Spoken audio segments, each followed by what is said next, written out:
अस्सलाम वालेकुम रहमतुल्लाहि व बरकातुहू। बिस्मिल्लाहि वस्सलातु वस्सलामु अला रसूलिल्लाह। सवाल है जी, एक आदमी की दो बीवियां हैं और वो ये चाहता है कि एक ही मकान में ऊपर नीचे वो दोनों रहें। क्या वो ऐसा कर सकता है? और अगर उन दोनों में से किसी एक का मुतालबा हो कि मुझे अलग रखो, तो क्या उस बीवी का ये मुतालबा जायज़ है? मेरे अजीज़, मैं इस हवाले से दो तीन बातें आपकी खिदमत में अर्ज़ करना चाहूँगा। सबसे पहली बात तो ये कि कायनात के इमाम सल्लल्लाहु अलैहि वसल्लम का ये फरमान ज़हन में रखिए कि जिस शख्स की एक से ज़्यादा बीवियां हैं और वो उनके दरमियान अदल नहीं करता, क़यामत के रोज़ इस हालत में आएगा कि उसका एक पहलू मारा हुआ होगा, जिस तरह फालज ज़दा मरीज़ होता है। अब ये जो अदल है, इसका ताल्लुक़ ज़ाहरी मामलात के साथ है। दिलों के जो मामलात हैं वो अल्लाह ताला के हाथ में हैं। मैं इंतहाई सख्त बात करने लगा हूँ।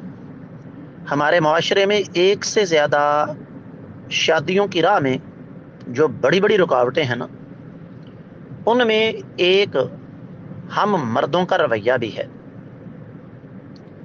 कि हम, पहली तो बात यह है कि 90% बल्कि 95% ज़्यादा मर्दों की एक ही बीवी है, और जो 5% से कम हैं जिनकी एक से ज़्यादा हैं, उनमें से भी 95% से ज़्यादा अदल नहीं करते। और ये हर इंसान अगर अपने ज़मीर से पूछे तो उसको समझ आ जाएगी। अब आपने सवाल किया जी, एक ही मकान में ऊपर नीचे रखा जाए। सवाल ये है कि जब कायनात के इमाम सल्लल्लाहु अलैहि वसल्लम की अज़वाज मुताहरात, मेरी और आपकी माएँ, उनके दरमियान इस हवाले से तनाव मौजूद था, जबकि हमारी ख़वातीन का ईमान, तक़वा, ज़ुहद, लिल्लाहियत, जहन्नम से बचने का शौक़ और जन्नत के हसूल का जज्बा हमारी ख़वातीन की निस्बत करोड़ों, अरबों, खरबों दर्जे ज़्यादा था। तो जब उनके दरमियान भी हल्का फुल्का तनाव हमें मिलता है, तो आज की ख़वातीन के बारे में तो कहना ही क्या। एक बात तो ये है।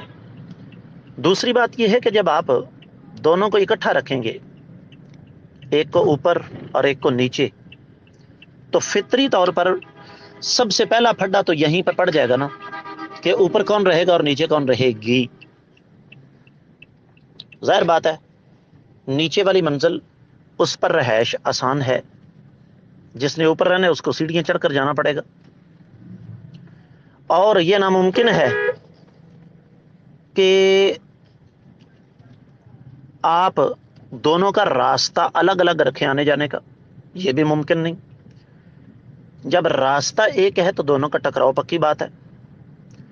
और हम में से तो कुछ, मैं बड़ा सख्त लफ्ज़ इस्तेमाल करूंगा, बदबख्त ऐसे हैं, मैं ज़ाती तौर पर जानता हूं, मेरे सामने मिसालें मौजूद हैं, जिन्होंने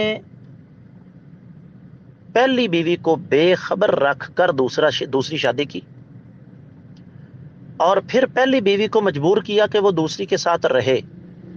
उसने अपने शौहर की रज़ामंदी के लिए ये कुर्बानी देना भी कबूल कर ली।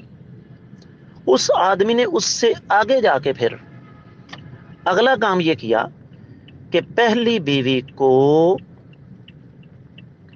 अपनी दूसरी बीवी की मुलाजमा बना दिया, और फिर ऊपर से अखलाकी जवाज हमारे पास बड़े हैं।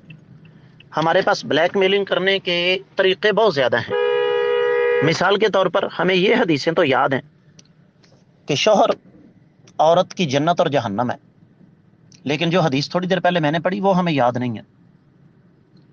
क्या ऐसा मुमकिन है कि मेरी सगी हमशीरा मेरी किसी बीवी की मुलाजमा बनकर रहे, मेरी वालिदा मेरी किसी बीवी की मुलाजमा बनकर रहे? तो वो औरत जिसका मुझ पर उतना ही हक है जितना कि दूसरी औरत का, वो उसकी मुलाजमा बनकर रहेगी? कभी सवाल ही पैदा नहीं होता। तो हासिल कलाम ये है इस सारी की सारी बहस का कि अगर किसी ने एक से ज्यादा शादियां की हुई हैं, और आम तौर पर हम दूसरी शादी करके फिर पहली बीवी को बताते हैं,